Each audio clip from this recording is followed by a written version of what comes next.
to Other Lands Editing Podcast, where two speculative fiction writers and editors help you craft fantastical worlds by keeping an eye on exacting editing and foundational writing principles. Every 2 weeks, we bring you interviews with other writers, advice on editing and writers' craft pitfalls, and reviews of popular media to help you grow. So sit back, relax, and join Margaret Bates and Midnight Boss as we discuss all things writing and editing.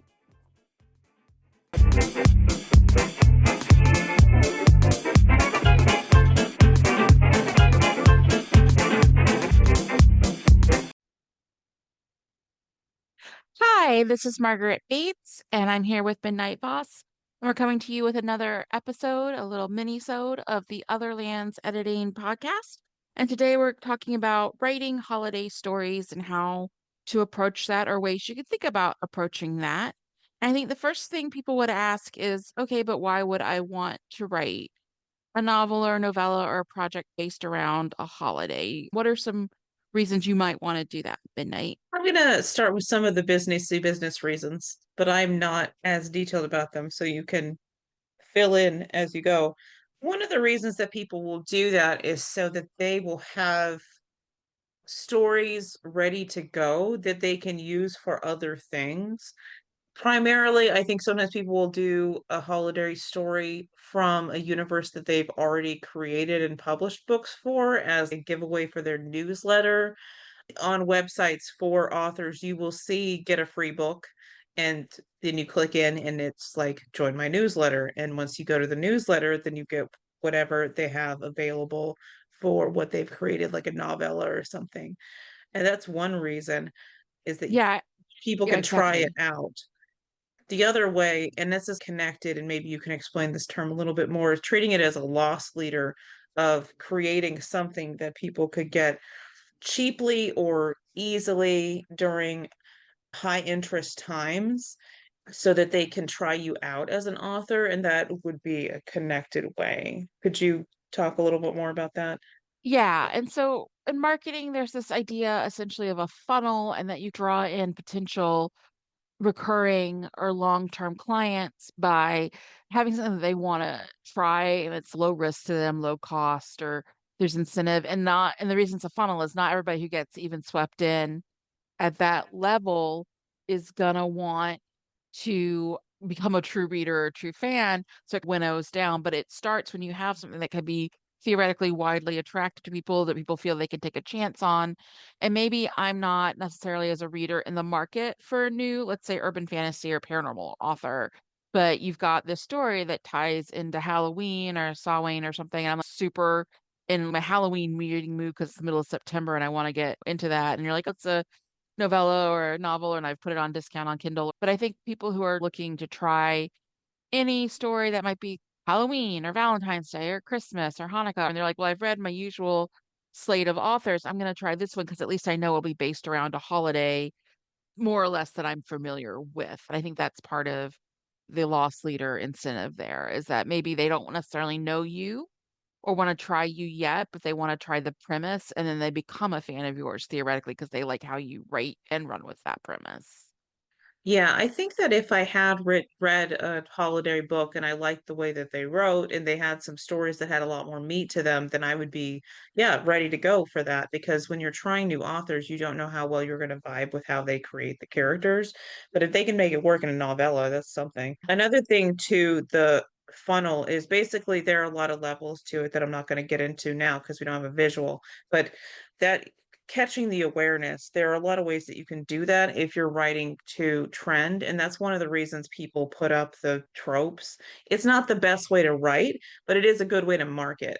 There are multiple communities where somebody will just shoot out, does anyone have any examples of a holiday rom-com romance with X trope, and then people on that discussion board will just give lists of books. And if you have things like that, then there's more likely that you're going to get other people recommending you because they're finding things. So it is a way to get attention that may not lead to a sale necessarily down the road, but it's more likely to get your name out there. So it's valuable in that I will say there's this respect. phenomenon in psychology and in marketing psychology called the recency effect. And it's basically the idea that people don't remember you as a product when they see your name the first time or even the first two or three times. I think the average is between 8 and 10 mentions before it starts to stick in someone's psyche. So, like, even if you're just a holiday story and you've written about Valentine's Day and Cupids or whatever, you're right. When you get on those Reddit thread list of, oh, have you tried this Cupid story? Eventually it passes through, or enough people are like, well, I read this one and it was pretty good, or it becomes something on a Goodreads to read pile. Like it gets that exposure and has the potential to be recommended or put in a lot of places.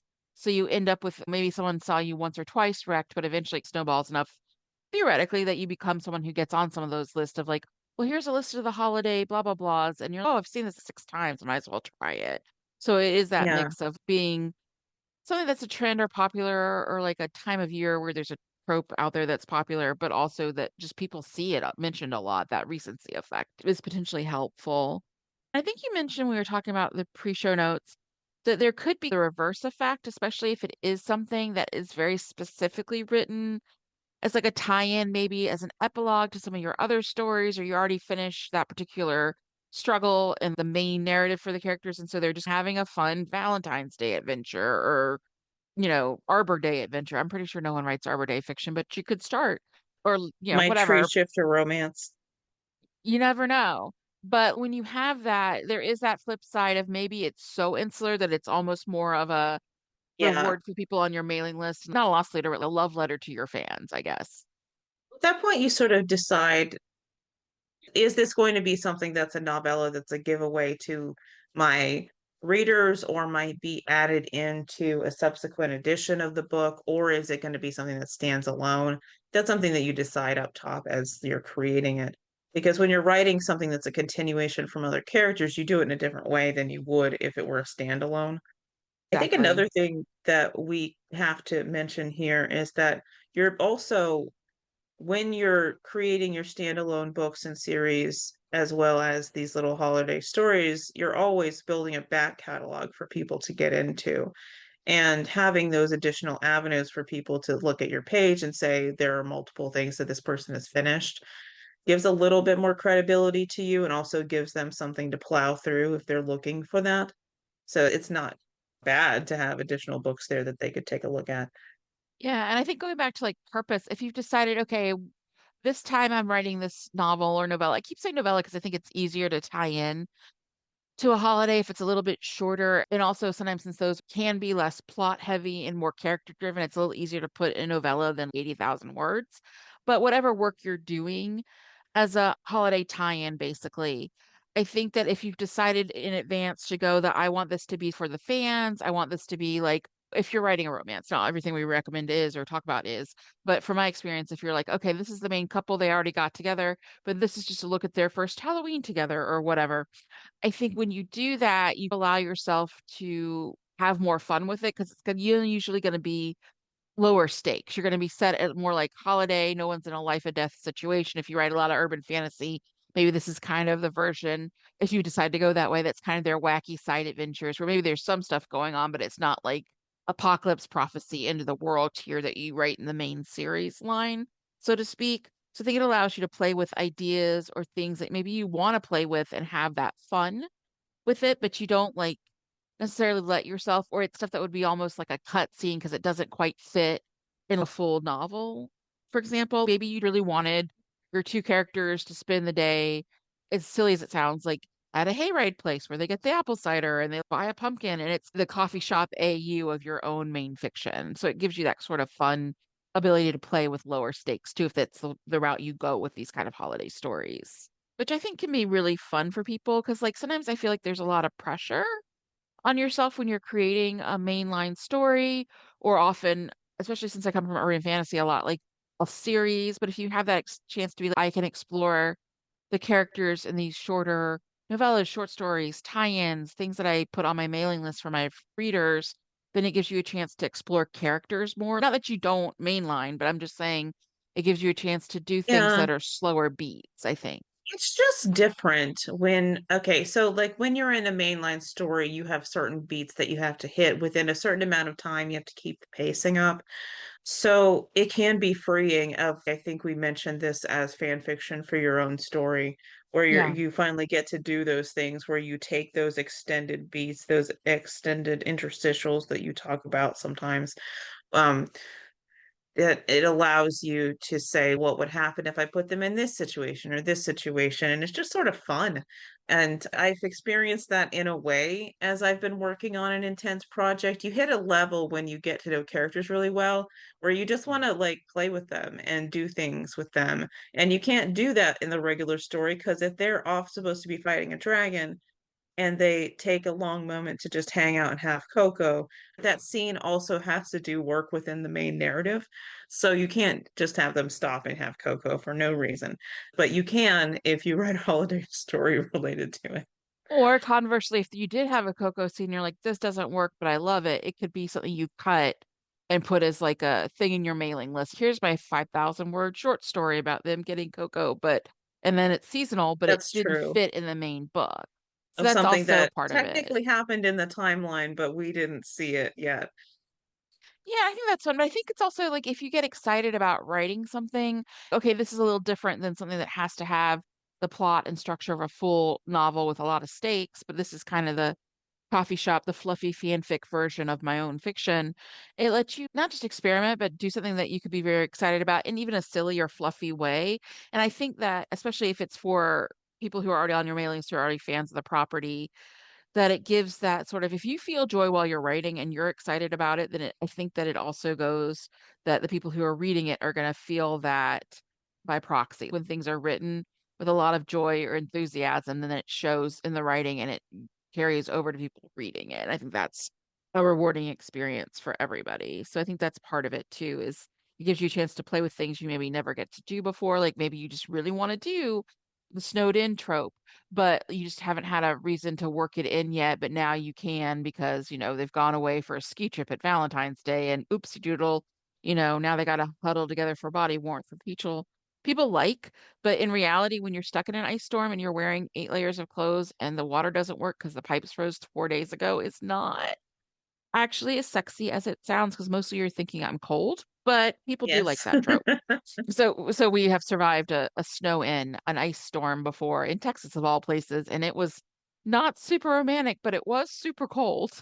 So I think another thing to think about is when people want to approach this, sometimes they'll maybe sort of get into it and they'll start with a holiday they know really well. I was raised Methodist, so I would probably start if I wrote a holiday thing by writing something that took place at maybe Christmas or Halloween, which I keep mentioning because it is my favorite holiday, but something that I had experience and traditions I could draw from my childhood of, oh, we used to do this, or we'd hand make decorations, or we'd try to a Yule log or whatever, and put your characters in those situations. But I guess what happens if you try something different and say, well, I've always been interested in the whole October season and time of year, but maybe I want to talk about All Saints Day instead and the religious aspects of that. And they're like, well, that's not something I celebrate because I'm not Catholic per se. Then there becomes the question of how do you and when do you research other holidays and when do you think about trying to write in those if you have an idea for it? Like, I guess, where do I begin to research that would be a question people come up with if it's an off the beaten path for them, like holiday. Are you asking me? I guess, yeah, I was trying to be polite about it. But I mean, for Okay. me, Where would we start well, researching? where do you start Google, researching anything? for Yeah. starters. Don't use Chat GPT because it makes shit up. But Yeah, it I does. might start with Google to see. There are a couple things that I would look for Google. I would look for standard pages, not random, ads and things for what kind of information I could glean if it was like maybe a major organization from that group. Or sometimes I will look on discussion boards and Reddits. That's not ironclad, but it is a way to get people who will chime in about something that will allow you to look into it further. That's one thing about research is that the more you know, the more you can find out. So your initial research may be looking for what are my keywords. Do I want to look to some encyclopedias? Do I want to look to some major pages from the organizations? Get some perspective from the people themselves. To be honest, when doing a fan fiction, I apparently did a very good job of this looking up schizophrenia. because somebody said they had it and that I portrayed it very well. And I was like, that was luck because it was Yeah. entirely Google search and not Yeah. anything more than that.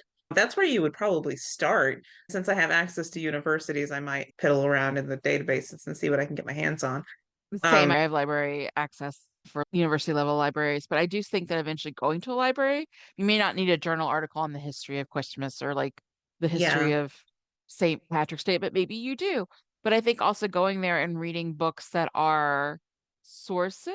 Hey, this is the history, for example, of St. Patrick's Day. This is what the legend is about him leading the snakes out of Ireland. This is how it's actually celebrated in Ireland. This is how it's different in America. And getting the context from not just the internet can really help. I think eventually, if it is something that's more out of your wheelhouse, where it's not necessarily your traditions, we'll table this in a second, but if you are still like going to do that, I think talking to people helps. When we prepared the class that we're going to teach again in July about writing for holidays, I did go through the process of, okay, let me experiment with how would I, if I wanted to start writing and getting input about a Hanukkah story, would I do it?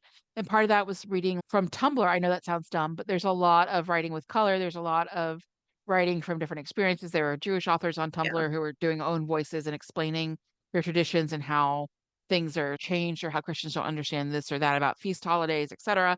But then I actually reached out to a couple of, I think it was one rabbi, I can't remember if it was one or two, but it was someone from like a Jewish organization in Annapolis who was happy to talk with me about the history of the Maccabees and like how that goes and what is it really like and how it became a bigger holiday than it really is in their calendar because it's Yom Kippur's are their feast and forgiveness and repentance days in September, but this was seasonally the same time as Christmas, so it built up a lot, especially from the 50s onwards. So Jewish children didn't feel as excluded at this time of year, but as far as like theologically speaking, it's not as high a ranking in certain ways as other holidays, but actually getting that input from someone who'd, you know, obviously lived it, it was part of their life and the observances, and getting that perspective was also really good. But I did find a lot of own voices authors and own voices people posting about it in Tumblr yeah, in my case, but not Reddit, but people saying like this is what people think it yeah, is, this is what it's like for me, this is the misconceptions I see, and that helped a lot. But I think just saying I did a few Google searches is a good place to start. But I think trying to yeah. get scholarly sources, trying to get books about it, trying to actually talk to people about it, see if there are forums, people who share their experiences. Like that's all important for getting more of a well-rounded look at the research.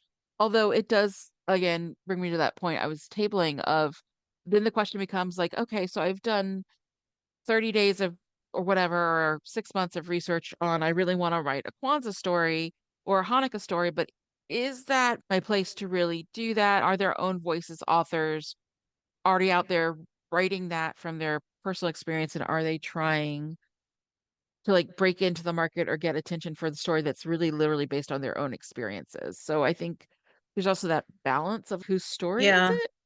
In that case, you think hard about it because sometimes it's the case that it's so underrepresented that people want more attention on it. And there's that. But then there's also, am I appropriating this story, which is a different question. So it's worth thinking about. We're not telling you what to do because we haven't read your story, but it's worth thinking about how this plays into this story and your research. And as you were talking about your interview with the rabbi, I was also thinking of like, this is not wasted research at all, even if you didn't center that story, because you may, in some case, want to have a Jewish character at some point. And having a little bit better understanding of different perspectives does help you along the way as you create your characters. I think that's true. I think I'm not saying you can't write things. I am saying that if you were I wasn't writing saying that. about, yeah, yeah, about story from a discipline that isn't your own or a holiday that isn't your Yeah, own, I think that we want to emphasize like careful research. And then yeah, also, yeah, I think also if you think about cross promoting and you do go ahead with writing it, like how can you also maybe put that story out, then also boost the voices and the attention to writers who are own voices writing right. as well. So don't just like invite yourself to the table and dominate the space or intend to. I'm going to do this. I'm going to cross market. I'm going to want to know things like how can I be, hey, I'm writing a Hanukkah story, but I've read like five other ones and these are people you should know about and you should follow their list. You should definitely read this one. It's amazing. I mean, Um, honestly, in the era of self-publishing, nobody is stopping you from putting a list at the end of your book saying, I like these books that are also about this. So if you like Exactly. this, then you will like these books that I like. Yes, I think the pay it forward mentality of also, I am trying this. I did do the research. I'm really invested in this. It's a really cool idea.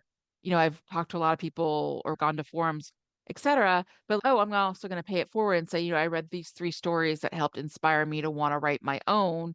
You should check these authors out. You're right. In an attention economy, nothing's as nice or as valuable as like saying, hey, I read these. Here's my back matter. I'm listing it for you after my own story. Go and read these too. I think people really appreciate that. One more thought on the research bit, and this kind of takes us back, but we'll move on after this. If you do not have access to the university or college libraries that we do, because we're affiliated right now, there is the case that sometimes if you just go to your local library, if you can find the information for something, they may be able to get it for you. There's this thing called interlibrary loan, which you're very familiar with if you're in academia. If you're not, you may not be, where other libraries can copy articles for each other or perhaps mail the book there. So it's worth going to your library And reference and librarians are the most seeing. helpful Yeah, people on earth. They love yeah. to hunt for stuff. I also That's say true. that, And that's their whole thing is that they know how to find things. mhm. I'd also say that one thing people don't necessarily know about public libraries, I mean, public university libraries, like if you're part of a state university system, I know that in Maryland, North Carolina for sure, but if you went to the University of Maryland or you went to Towson or whatever, or if you went to UNC, they'd have to let you use the libraries. It was the same in Alabama when I was at University of Alabama at Birmingham because you're a taxpayer. So you pay for public university library space. So if you're like, okay, I'm still really desperate for this really deep dive into something that only a university library has, then they have to, as a taxpayer for that state, let you look through their catalog because you paid for it. If you can't find what you need at the regular library and they're not going to be able to get through interlibrary loan, you're like, well, gee, I'll just head over to University of Maryland at College Park. And they do have to talk to you because I think that's something people don't necessarily know Yeah. And they wouldn't about refuse that. anyway. Like the most Yeah. cranky person you're going to get there is maybe like a student on a work detail, but at the same time they're probably bored, so they'll be like send you over to the librarian who knows more information. So I wouldn't worry about walking in there and saying, I'm looking for X, Y, and Z. They're not going to card you or anything until they have to look something up with a number. So you could Yeah. probably have that conversation. Yeah, and I think just never be afraid to talk to a librarian because they are some of the most enthusiastic people on the planet. Last thing is, I just have a few holiday books I've read over the years that I have enjoyed. I wish I had a bigger list. When I went back to school last year, I didn't even get to read any holiday-ish books, although I'm making up for it this year. I have a couple more to read. But one I've read that I liked, and this is like 6 or 7 years ago, is by Annabeth Albert. She writes male romance, and she wrote one called Better Not Pout. And it's very grumpy sunshine. It's about ex-military vet who's come home and he sort of ends up kind of bumping into and being buddies with the sort of town. I don't know if he's not a handyman, but he's the kind of guy who's always Johnny on the spot who wants to help people with fixing their roof or going on excursions to the Christmas tree farm or that kind of stuff. So they end up having that lab slash black cat relationship where they're kind of bumping into each other. And eventually it does have one of those scenes where they're doing something, I think, at the other guy, his name's Buddy, the Sunshine Partners, like smaller ranch house and they get snowed in. So there is that snowed in trope in that one. And then 2 years ago, I read Wreck the Halls by Tessa Bailey, which is a contemporary. And it's basically two children. They're not related, but their parents are both in this like famous band, think kind of like the Highwaymen or something like that, sort of like a 70s folk kind of band. And so the reunion of them being back from being on tours coming up. So the son is grown up and he's in his 20s and he's doing a documentary about their dads. And so they get this forced sort of proximity at Christmas because it's going to be like this big Christmas reunion concert. So I liked it because it didn't just have the one aspect of it's at the holidays and it's snowing and we're doing some snow activities like snowball fights or something, but we're also on a mission to do something that kind of involves like media and looking at like what is it like to grow up with the spotlight, even if it's not yours? So it has a lot of different themes it's wrestling with and a good sense of humor. And that's male, female. And then this year, I'm in the middle of reading for book club tonight, Good Spirits by B.K. Borison. which takes this really interesting concept of the Ghost of Christmas Past, but it's like a job, kind of like Grim Reaper. Like you have a fleet of them and they're assigned to people. And in this case, he's assigned to someone named Harriet, and she's not mean, she's not a Scrooge type, but she is kind of a professional doormat. So I think the gist is that he's trying to help her reassess the times when she could have stood up for herself, but she's one of the few non-greedy, awful people he's ever had to be assigned to. So at first he thinks it's a mistake. And the reason I like it so far, and disclosure, I haven't finished it yet, is that it's set in Annapolis, which is where I live. The author is from here.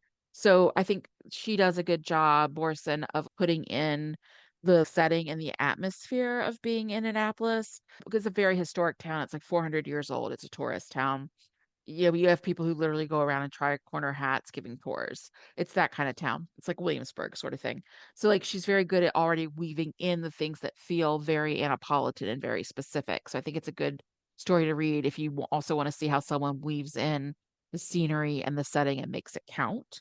And so those were just three books. If you're curious about, I want to get into writing in this particular case, Christmas as a holiday, how do I do that? These are a few stories, both MF and in the case of Better Not Pout, that I think do it well.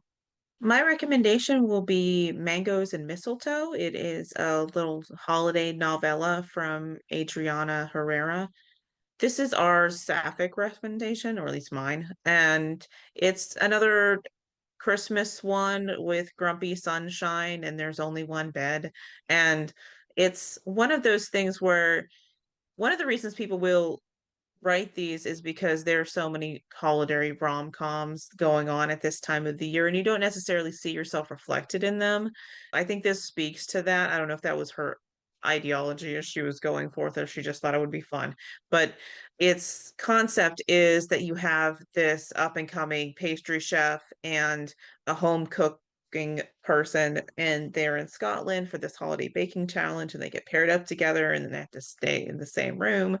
And so it's got all of those little romantic beats along with the holiday pressure challenge trial that they have to overcome by the end of the novel, which is cute. I think my only complaint with this one is that I wanted it to be longer, which is usually a good sign. You want something to be longer, and that tells you that you like what they're doing. She has another one with Christmas called American Christmas, but I haven't read that one. That one's MM.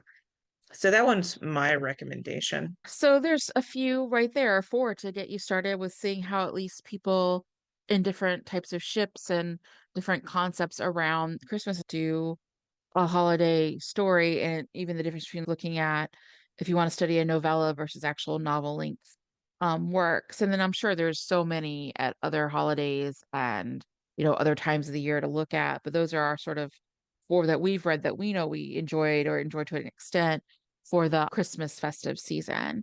So that's it for us for this year, actually, Midnight. We'll come back in the new year probably with talking about goals and what we're trying to set as our goals for the coming year, and then some more stuff to explore in January. So until then, thank you, everyone. And this has been Otherlands Editing Podcast. Happy holidays. Yeah, happy holidays.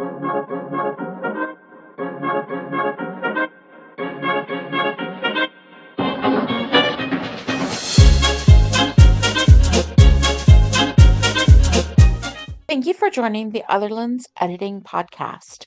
Look for our next episode coming soon. And in the interim, be sure to like, share, and subscribe. Also, if you want more information or want to connect, you can find Margaret Bates and Midnight Voss at our site, Otherlands Editing. Until next time, keep writing and keep refining your words.